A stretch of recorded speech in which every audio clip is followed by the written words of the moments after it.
I call the member for Clark. Thank you, Deputy Speaker.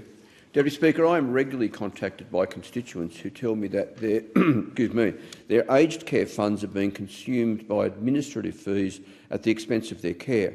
And now, adding to the pain, in the lead-up to the new Aged Care Act commencing on 1 November, there are reports of even further price hikes under the Support at Home program. So let me share just one report about Rosalie, who lives with Parkinson's disease, arthritis and other serious health conditions. Now, Rosalie had negotiated with her aged care provider to retain 2 long-standing trusted support workers by self-managing some package funding. However, as the Support at Home program neared, Rosalie was asked by her provider to sign a new contract and was aghast to discover that she would now be charged an additional 10% for essential items and, even more distressingly, a 100% increase to retain her 2 trusted support workers.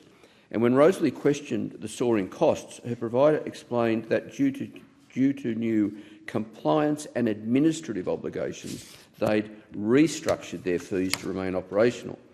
So, to this end, the provider introduced what they call an internal service price, which is a fee applied regardless of who provides the support. As a result, Rosalie has gone from paying $55 per hour for trusted supports to $110. But it doesn't stop there, Deputy Speaker, because Rosalie's story gets even worse, as she had planned a trip to visit her terminally ill daughter before Christmas. And Rosalie understood her provider had accepted the $3,000 quote for a support person to accompany her.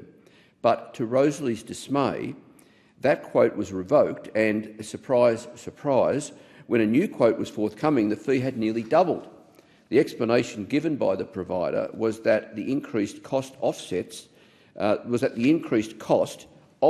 losses under the new program, and that offering a reduced rate when their financial position was untested under the Support at Home program was a business risk. Deputy Speaker, aged care providers shouldn't be balancing their books off the backs of vulnerable older Australians who are stretching every dollar to remain at home, independent and safe. Frankly, it's outrageous that funding intended for essential services such as cleaning, transport and allied health is being swallowed up by administration.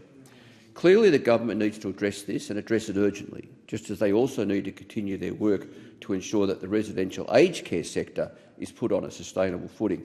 Well, just yesterday in my electorate, Southern Cross Care announced they are closing one of their facilities, leaving some 70 people to find new homes and 130 staff to find new work.